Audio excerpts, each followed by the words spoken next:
that time, we were actually under, Ed, the Department of Agriculture for the state of Florida.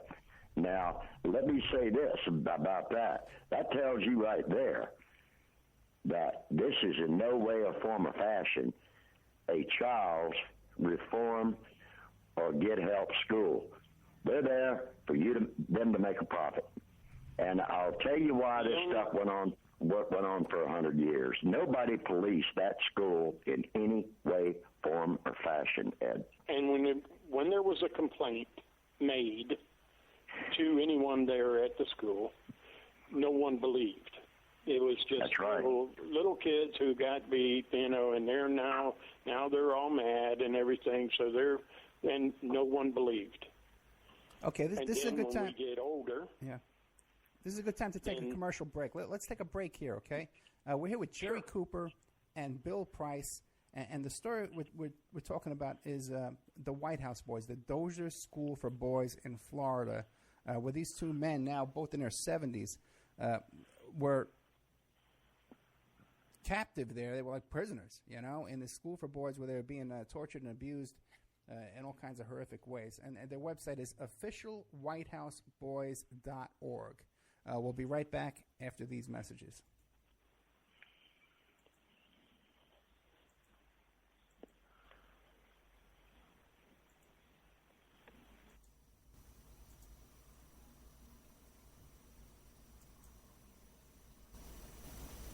And now, a word from our sponsors. Pacific West Bamboo, your premier source for sustainable building material. They provide construction-grade and craft-grade bamboo material for all your indoor, outdoor, and gardening needs. Contact them for event planning and display building as well. 503-839-8126. Or you go to their new website, pacificwestbamboo.com. Or you can contact them on Facebook at Pacific West Bamboo. That's 503-839-8126. Amanda from Pacific West Bamboo was our first sponsor. She's been so good to us, so please support her in return. I want to make everybody aware of our new members section at www.oppermanreport.com. You can go there and sign up for a monthly, quarterly, or yearly subscription. You can even purchase episodes one by one. You get full access to brand new original content, new guests, new uncensored interviews, my own investigations and reports, and we're going to be adding sections with documents, images, police reports, either provided by myself or by my guests, or for my own investigations, my own reports. So you can go to oppermanreport.com and you can sign up there tonight. You can start listening tonight. Strawman. I want to mention Strawman. Strawman is a band out of Toronto, Canada. They're good friends of the Opperman Report. They're a trio of guys who share the same mindset most of us here do, and they put that energy into their words and music. So check them out at strawmanmusic.com and drop them a line to let them know that you heard them here on the Opperman Report. We'll be doing an interview with Sean Duffy soon. You can get an autographed copy of my book, How to Succeed as a Private Investigator, by visiting my PI website, emailrevealer.com. We also offer a computer and cell phone forensics. We can recover deleted text messages to uncover infidelity. We offer asset searches, locates, email tracing, background reports, and we can even trace your spouse's email address back to internet dating websites to catch them cheating online. You can reach us at 800-572-9762, or you can email me at emailrevealer@aol.com. New World Mexican Women. Everyone loves the New World Mexican Women and their line of fine, handcrafted, authentic Mexican jewelry of stone mosaic and abalone stone inlay. In their first book, titled New World Mexican Women, available on lulu.com, they teach you how to make this jewelry, and they have a collection of love letters to their men from their hometown that have immigrated to the United States to find work. They have also published a new book entitled Azuquina to the Rodeo. It's about a young girl that falls in love with a rodeo bull rider, and she runs away with him without telling her family.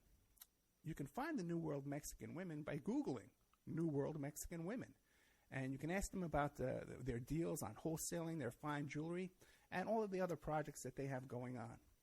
If you'd like to have your business or website advertised here and promoted all over the world on dozens of stations every day, give us a call at 800-572-9762 or email oppermanreport@gmail.com. And now back to our show. Well, not so soon. First, we're going to talk about MichiganMushrooms.net. They offer the highest quality chaga chunks available anywhere, picked fresh from healthy live trees in Michigan's Upper Peninsula, sun-dried and quickly shipped to you. They're very proud of their long-standing reputation as trusted farmers and collectors of wild, gourmet, and medicinal mushrooms. Customer service and offering high-quality products is very important to them, and they have a strict grading system that begins in the woods, and they would rather pass up a chunk that looks bad instead of passing it off to you, the customer. Additionally, they are recognized by the state of Michigan as mushroom experts. They are certified by the Department of Agriculture to sell 20 different species of mushrooms, and proof of this certification is available upon request. That is MichiganMushrooms.net or on Facebook, Michigan Mushrooms LLC. Got a brand new sponsor, The Rodeo of Doom by Miguel La Sala. The year is 2384, and Henry Fields is a down-on-his-luck adjunct professor in the architecture department at Andreas Tangen University in Los Angeles. But he has one thing going for him that others don't. He has enough of the coveted EP14 to live to be 200 if he wants to. Not that hard. When he saves a woman for certain death with a few drops of the EP14, a corrupt government agency tries to blackmail him into selling off his supply. Just when it seems like it might be a good idea, all hell breaks loose. The Rodeo of Doom was written by Miguel La Sala and edited by Margaret A. Harrell, the author of Keep This Quiet, memoir series. Now, she was also the copy-edited Hunter S. Thompson's breakthrough book, Hell's Angels. According to Harrell, the Rodeo of Doom will grip you and pull you into the wild ride of a different reality. This is a consciously fast-paced journey into the future. Author Miguel La Sala reveals his craft by intricately weaving in fine details for his reader and keeps you anxiously anticipating what will happen next. Do not wait to read this book. There will surely be more to come from this author. The Rodeo of Doom is available on Amazon.com, and there's a link to the Rodeo of Doom in the Opperman Report bookstore.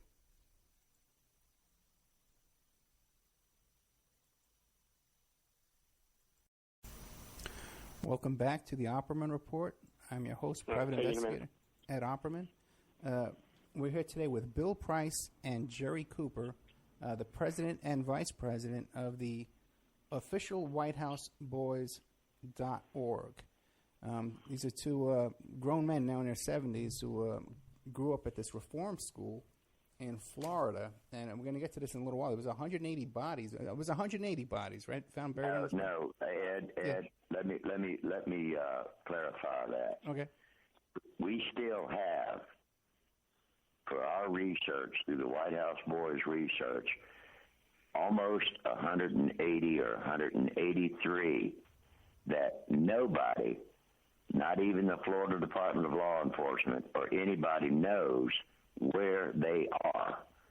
They have found to date, I think, 51 or 52 bodies with 55 holes exhumed.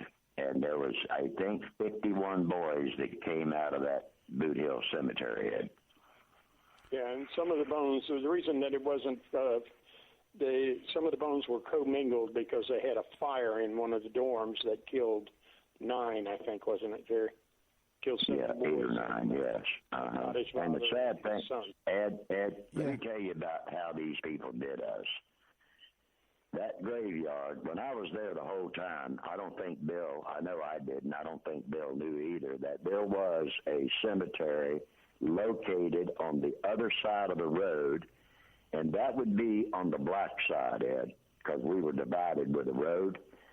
So that cemetery was located very short distance in on the black side property at that time, There was no markers, no names. Nobody, when they dug those bodies, had any clue who they were, how they died, except through DNA analysis. And at this time, out of about a dozen DNA analyses they're doing, they've only identified 7 boys out of 51. So, you know, this is pretty sad when you don't keep records, and the state is supposed to do this. You get a cross with your name on it. You are put on record at a certain plot, at a certain location, because I've checked all the other institutions in the state of Florida, even Chattahoochee, which is a mental hospital, which started about the same time we did, Rayford Prison, even the Young Men's Prison. Every one of them that had deaths, their names are on a cross, a permanent cross. They are plotted, and they can walk right to that body. I don't know what happened at Mariana, Ed. They weren't even responsible enough to maintain a cemetery. Well, let me ask you guys this, both of you. The bodies were found under trees. Yes, sir. They were found amongst a bunch of junk. Oh, so trees were planted on top of the dead bodies? Yes. They actually would grow over top of some of these kids. And I will let you know something else. You talk about having a Christian burial, and they claim up there that they had proper burials. What do you think about a kid that was only 15 centimeters in the ground? 15 centimeters. And he was buried on top of one that was over 30 centimeters. That's correct. They were That right is on correct. top of each other. Okay, but my question is, first of all, when you guys were living there, were there suddenly, did you know about kids that were dying? Oh, yeah. Well, I mean, you know, our paper, you know, we had our own, because we had our own printing shop there. Okay. They would print their own little newspaper called the Yellow Jacket. And, of course, you know, it was a lot of propaganda, you know, where they would show the parents how nice everything was and how the kids were really being taken care of and all kinds of stuff up there. But everything was all staged in that paper anyway. Okay. But in the paper, they would, you know, they'd put a little thing in there. They'd put in there that the kid was sent home. He died and he was sent home. You know, we had drownings in the pool. We had... you know, they said that they had kids that died of tuberculosis. Well, at that time, they had separate hospitals for anybody that had tuberculosis. And That's they would correct. quarantine them. They would quarantine their families. Up there, they had kids that 3 or 4 of them that they had marked in the book that they died of tuberculosis, but there was never a quarantine of that place. So they were just dreaming up reasons for kids dying. They had a kid that died of tonsillectomy. Oh, my God. Well, Yeah. They had it down. They had them dying of pneumonia. Well, why do you guys think that these kids were dying? They were being murdered? Oh, yes. Yes, they were. I will say this, Ed. In my thoughts of being a White House boy, why wouldn't you know, or why wouldn't you have a full record of the dead and how they died? They claimed they had 31 in that so-called cemetery, but guess what? 51 bodies in there, sir. Now, are they still looking for bodies? Well, they stopped because I think the state of Florida is afraid to find more. And that's the truth. They are afraid that they'll find more. And if they find more, it's going to cost them a lot of money to continuously dig. They found these on the black side, and every one that they found on the black side were commingled with the black kids, which didn't happen back then. Right. That's another thing, Ed. The black and whites together. And especially Ed? as this town was totally like KKK, one of the biggest. Ed, I'm gonna be honest with you. When Billy and I were there, the KKK was extremely strong in that panhandle of Florida, sir. That's history. Everybody knows it for a fact. Oh, no, I remember. I was born in 1961, and I remember driving down from New York down to Florida, and there would be signs up. You're entering KK.